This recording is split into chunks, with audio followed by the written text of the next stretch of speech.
So we're getting a taste of what it's really like in New York.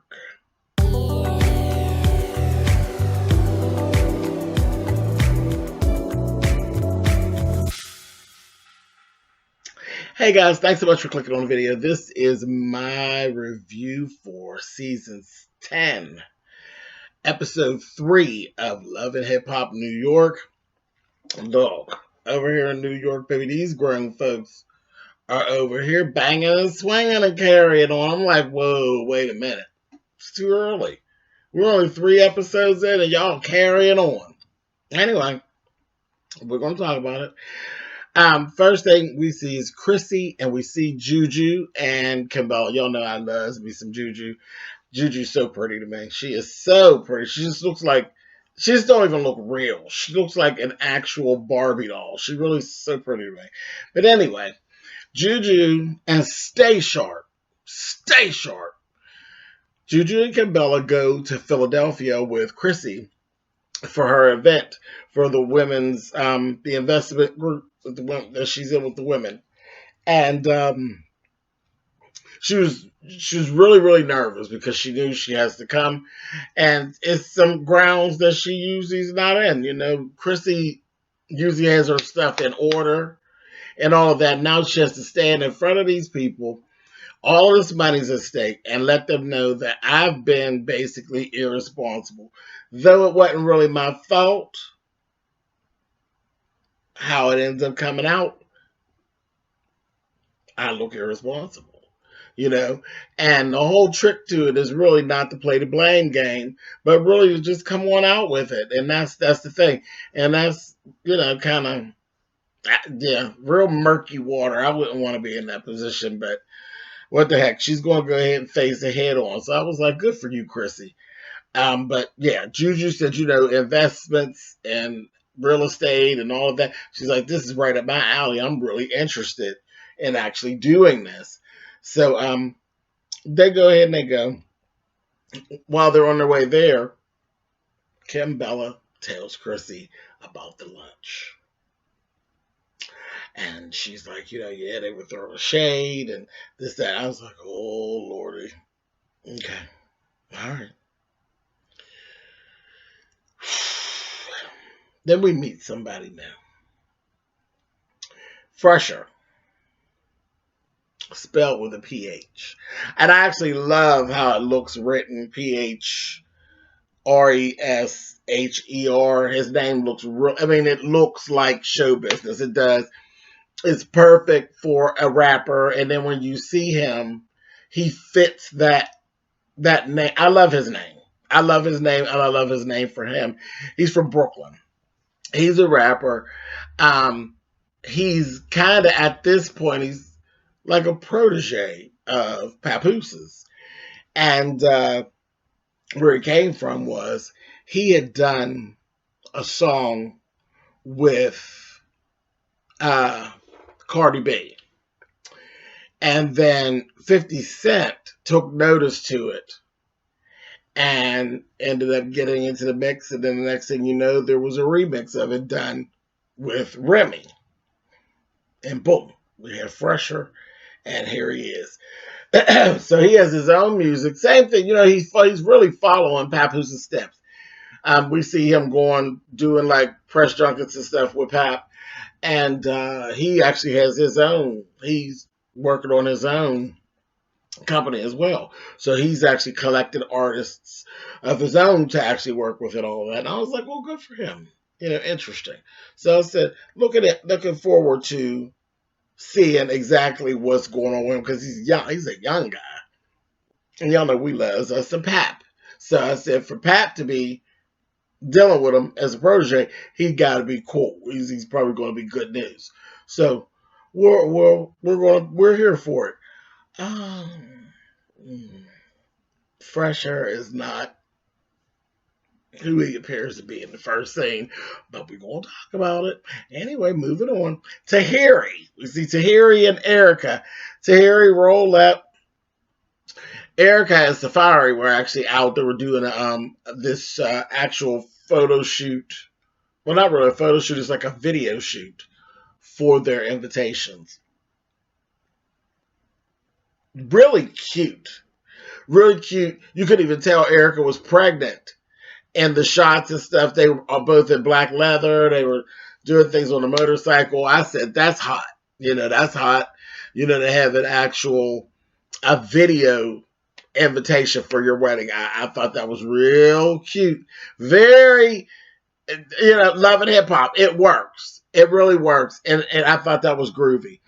But Tahiri comes down to the shoot, and Safari and Erica are kind of, things a little rocky since that dropping of the whole prenup situation.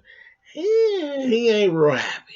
He ain't really feeling Miss Erica, So things been a little weird between the two. Tahiri comes in. She asks her girl, "What's up with the whole prenup situation?" And Erica tells her, girl, she said, "Oh my God, I kind of dropped it on him while we were at the office." And Tahiri's like, "No, wait a minute, Erica. You mean you literally just sprung it on him at the office?" She's like, "Yeah." She's like, "No, you shouldn't have did that, sis." She's like, "You got to fix that. You've got to fix that." She's like, "Yeah, she said, you were wrong." She's like, she was like, sit there, because she said, when I looked at his face, it just made me want to cry, because I could see in his face that he just felt so bad. And it was just, she said, I didn't like it. I really hurt his feelings and everything like that. And she's like getting all, I said, look here, look at Miss Erica, man, a girl, you got feelings, girl? Because y'all know Miss Erica can be a hot mess. I said, I think she really do like Safari. All right, Erica. So Tahiri told her, girl, you need to fix that. She's like, yeah, I'm going to fix it. I'm going to talk to him, and we're going to get it all together. I was like, okay, cool. So let's flip on back over to Philadelphia. They do the event. Oh, I felt so bad for Christy to go stand in front of these people. And it's an all women's group. And they're all melanated women, okay? All the beautiful women, honey, all different shades and types. And how do you see some of everything in there? How do you see afros? You see braids? You see, straight, everything you can think of melanated was in that audience. I said, okay, cool. So they're sitting there, and then in the age range of women that were there, very cool. Very cool.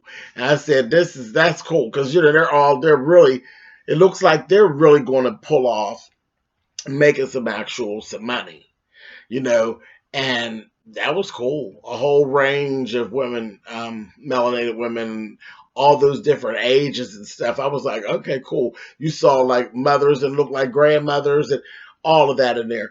And she got up and she went to talk about it, and she ended up breaking, which was strange for me to actually see Chrissy break. I told you I haven't been with the show that long with Chrissy. I caught like the very end of Chrissy and Jim being on the show. So I haven't spent a lot of time with Chrissy, but Chrissy's always has this tough exterior. The only thing that ever really makes Chrissy cry is Jimmy.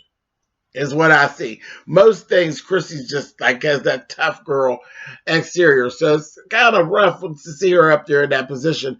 But the women were very supportive of her. They embraced her honesty and her transparency, and it went over without a real issue. They were like, shit, you know what? It kind of worked in her favor. They're like, they love the fact that look, I don't do everything right.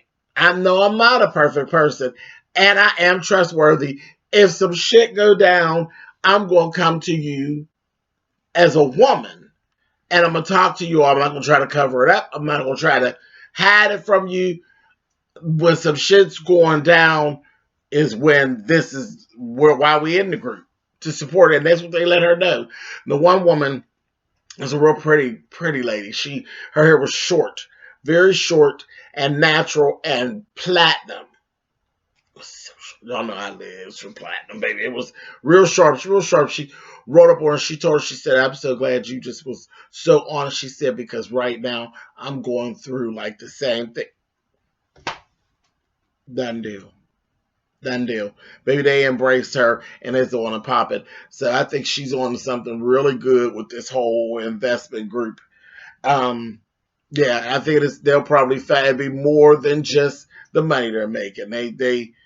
Yeah, I think they're going to help each other out in a whole lot of different ways. Her and that group of women. Yeah, that was it. Only the one other man in the room that invests the guy with the big bucks was in the room, but the rest of they're all women, and like Chrissy is really the face of the group. So yeah, I think they're going to be really groovy. They're going to do some good things for each other. Anyway, nice support. Moving on. So we go. Papoose goes and talks with Safari. Papoose is out trying to get the baby with him. She cutting up. Cutting up. I said, girl, she's sitting over there looking like Remy and acting like her too. And she ain't wanted the bottle and she pushing it. And I said, girl, you over there cutting up, Miss Thing? Are you little Remy? You over there cutting up on camera? I said, look at her. Her little big old cheeks. She was cutting the fool over there at that restaurant. But she there with her daddy, baby. I said, check him out. So him and Safari are talking. Baby, he told Safari, he's like, what in the world? Don't take it personal. Man, is you crazy? And he got to explaining Erica's position in all of this. Says, these women, and these women in particular, the women of the hip hop situation, we already know the types of dudes that they done ran into, and he did it very cool without mentioning any names, because when he say the dudes, shit, Erica done been through everybody. You know exactly who these people is that she done been with, because she done been with everybody. No shade, but shade. But he told these women have gone through some stuff with these guys, so you have to put your feelings aside. Don't take it personal. And you need to come on there and swoop down and make her feel comfortable. And if making her feel comfortable requires you to sign it, then you sign the prenup, brother. That ain't no big deal. If your intentions are correct, then it ain't no big deal. You ain't got nothing going on. You ain't had nothing going on in the past. It's going to be no problem. Sign it. Sign it and get on with it. I said, see, this is why all the women love Papoose. This is his purpose for being on the show. Stuff like this. When they show Papoose in these lights, these are the reasons why people love Papoose so much. Because you know what? Everybody loves Papoose and Remy. Remy is hard sometimes. Sometimes on the show, Remy be having a whole lot of bull crap going on, and she comes across a little selfish and a little, little things be going on with Remy. But Remy being with Pap pushes that whole narrative. Everybody love Remy and Pap because of Pap. Pap is that dude. Like, he's that dude. He is like the voice of reason. He is the one that's responsible. He is the good side of the male version of the love and hip hop thing. Everybody love Papoose. Because I'm telling you, I think if Remy was just on the show and we never seen Pat, we would either not pay Remy no attention or be like, oh, here she come again. You know what I mean? Oh, poor Remy. Anyway, but that's all right. She got Pap, so everybody love Pap and everybody love Remy. Even in her little fits of, you said the baby was carrying on? Her mama carry on the exact same way, honey. We just forgive her because we like her daddy. Moving on. New character. Jeniski. I see her. I said, a little round-faced little girl. She's interesting. She's interesting. She has that whole New York girl thing going on. She's a little abrasive. But we get it. Cute enough, you know what I mean? Cute enough, but she has a whole look, that whole little young look, that whole chickadoodle soup. She gives you that girl, Um, not as unwired as our little chicken little soup girl that used to be here, but she has that whole young aspect covered. And like I said, cute enough, you know. She's out here doing this photo shoot. She's with Jonathan. And what happened? She used to be a backup dancer, but she seems to be a very talented rapper. She has a talent. Um, Jonathan introduces her to Rich Dollaz. I said, "Oh Lord, have mercy!" But she's on to it. She knows Rich's past. She's already studied this little girl. This little girl's about her business. She studied and she knows. She says she know Richie. Done been in some bullshit, but she's here for a specific purpose, and that's about her bag and getting her career off. She ain't for none of this foolishness. Then she starts talking about she has past run-ins with Fresher.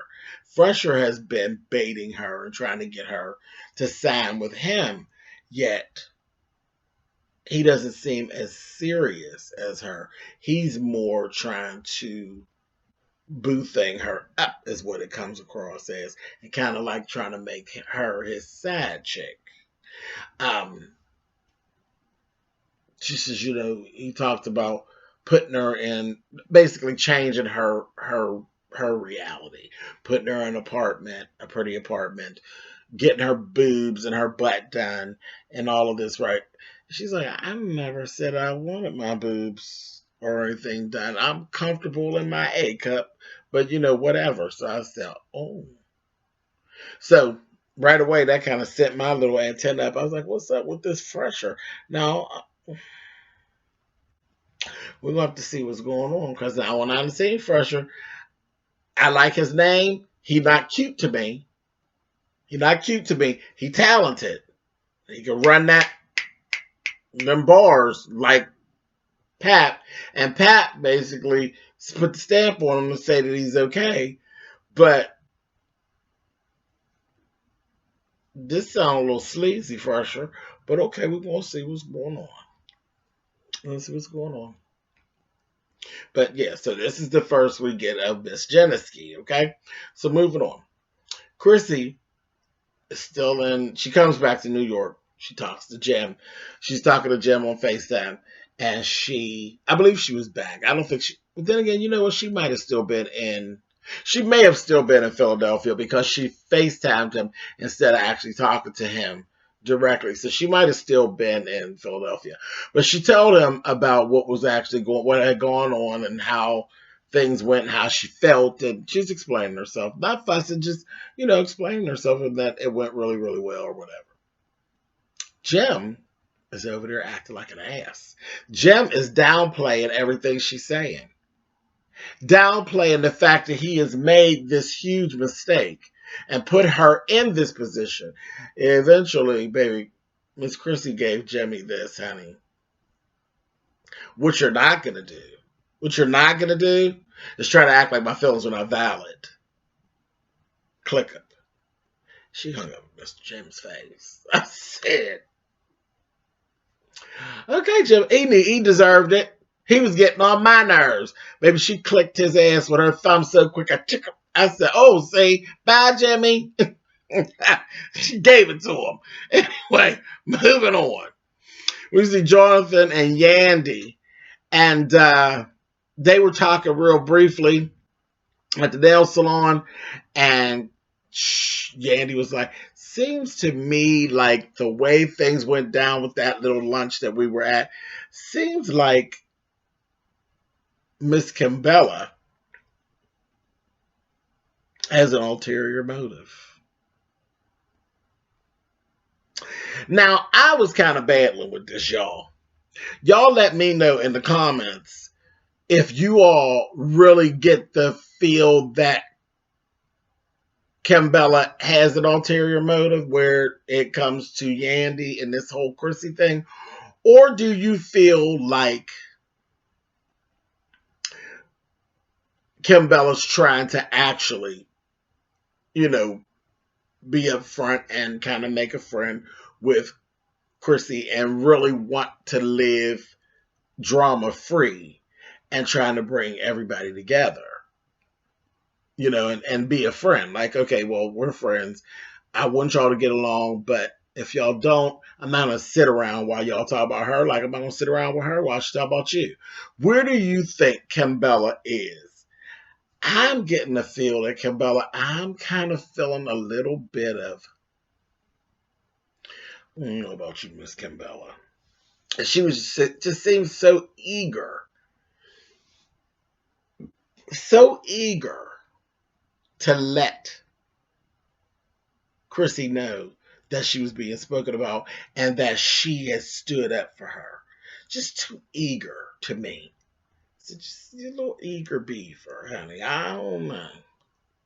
Y'all let me know in the comments what y'all think. Anyway, let's go. Moving on.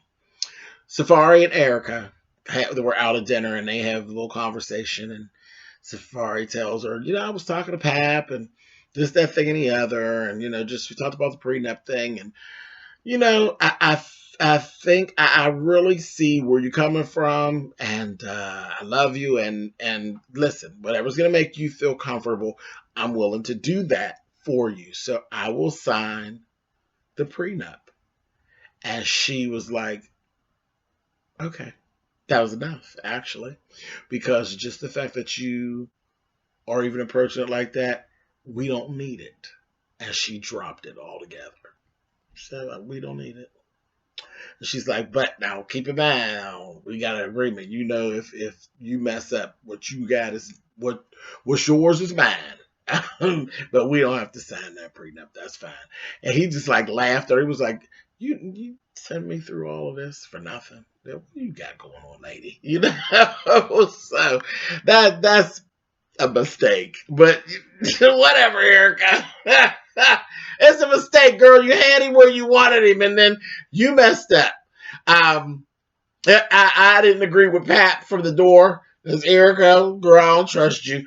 But okay, because I really do. I think Erica's beautiful and all of that. I ain't got no real issue with Erica. Girl, I don't trust you no further than I can hear you. Okay? Not see you. I don't trust you no further than I can hear your slick, slithering ass Erica Mena. But anyway, I'm glad, honey, Safari, because I think you was going to make a mistake. This is the one time I loves me some Papoose, but I think Papoose is wrong. I don't trust that Erica. Anyway, moving on. Fresher sit down with Miss Jeniski, honey. And they're sitting there, and it didn't take me very long at all. James doesn't like Fresher. I'm telling you all now, I'm going to be dragging his ass. You understand? I don't like Fresher. Fresher's out of order. First thing he wants to do, he's leading straight out, wanting her to get her body done. She ain't, and I mean, he's pushing it.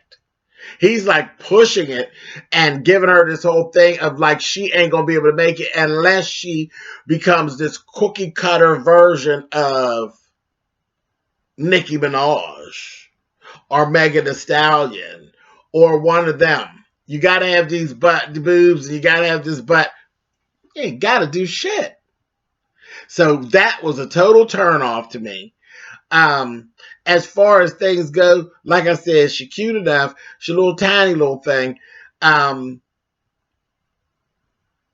only thing I could actually see her doing is getting her boobs done. Only if she wants to.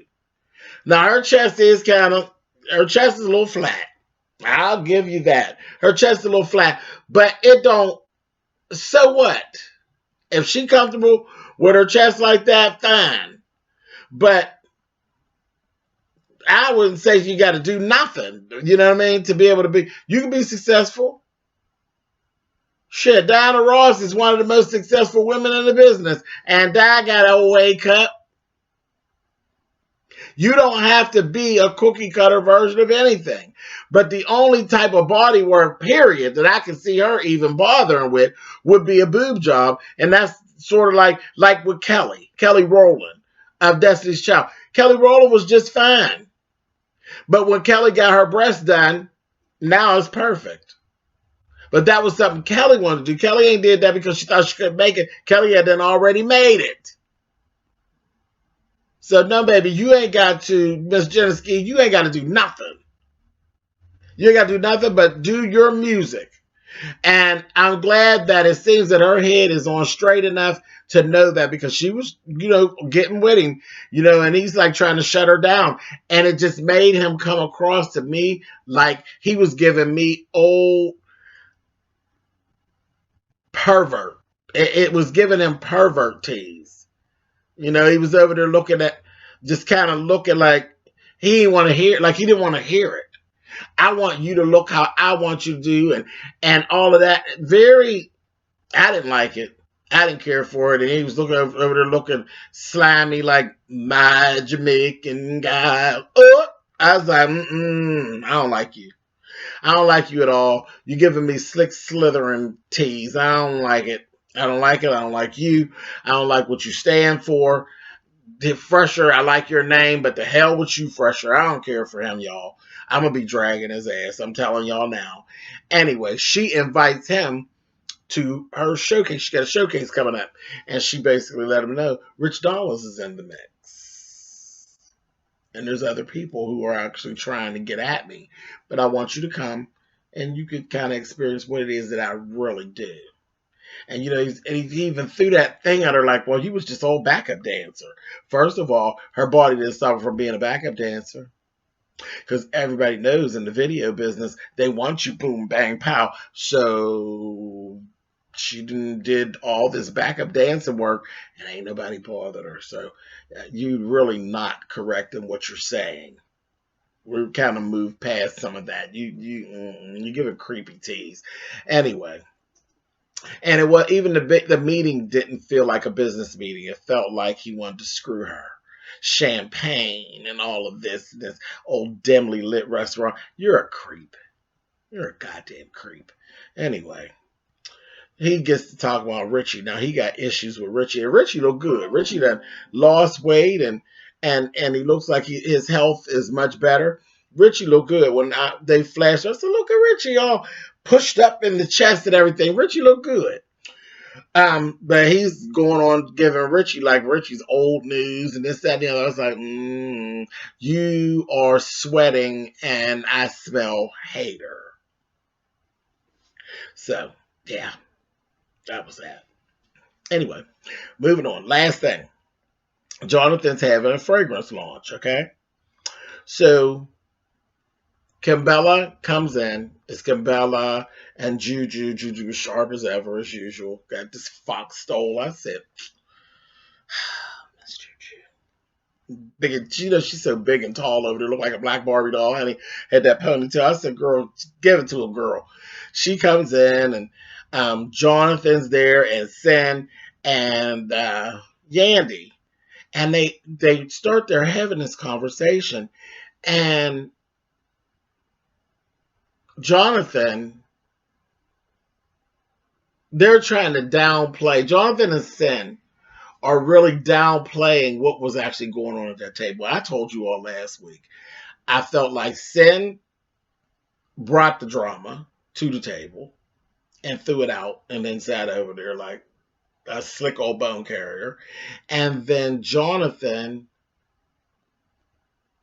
was really messy, like he was called out for being.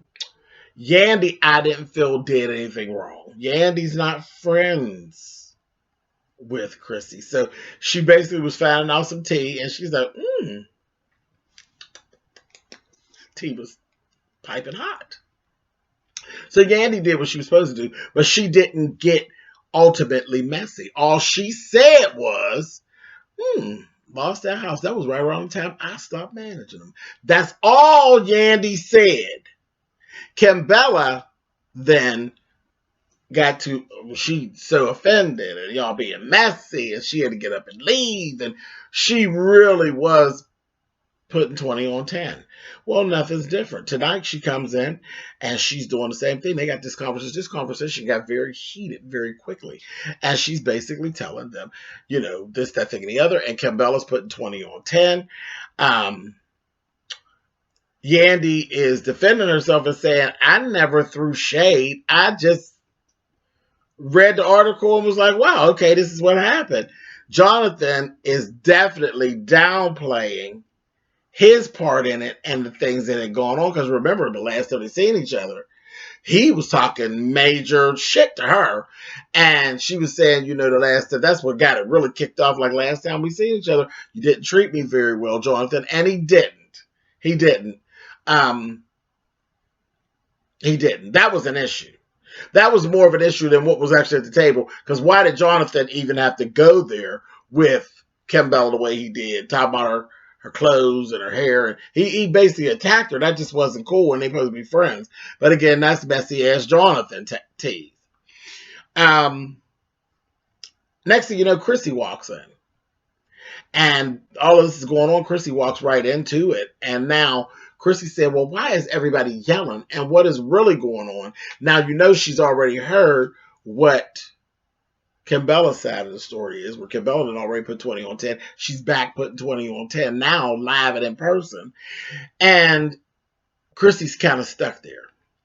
And Chrissy is already defensive. And Yandy was literally explaining herself to Chrissy and saying, I never threw shade at you. It was something that came up in the blog. It was on the street. And all I said was, you know, that was around the time that I stopped managing that they're saying that this happened. And Kimbella was pumping in the background. Yeah, you said that you was, since you ain't managing them, that's what happened. And she's like, I never said that, Kimbella. I never said that. They rolled it back. You know, they showed a little bean footage on it. She never said that. All she said was, she insinuated it, that it was a Kiki, because that's, you know, when she went management. But she never said that. Again, Kimbella was putting 20 on 10. Chrissy is basically not trusting Yandy. As she went right into, so do you think you're on Jim's level? Do you think you made Jimmy? Because you didn't. And I'm like, Chrissy, you wrong. You wrong, because why is you even going there? This conversation doesn't even warrant all that. You got a personal problem with Yandy. You really don't want to patch things with Yandy. You're really okay with not liking Yandy. Is all what it really is. Yandy wasn't even giving that same energy back to Chrissy at all. Chrissy just continued going on, and she was making herself more upset, to the point where she told Jonathan, you know, she wouldn't trust him and because of his past messiness, you know, she's like, I know how you can be, and this, that, thing, and the other, and on and on and on. She really was going with what Kimbella was saying. And Yandy had even told, she says, girl, like, think about it, Chrissy, really. Is it easier to get your foot up off of her neck, or to start some mess between you and I? Which thing would be easier?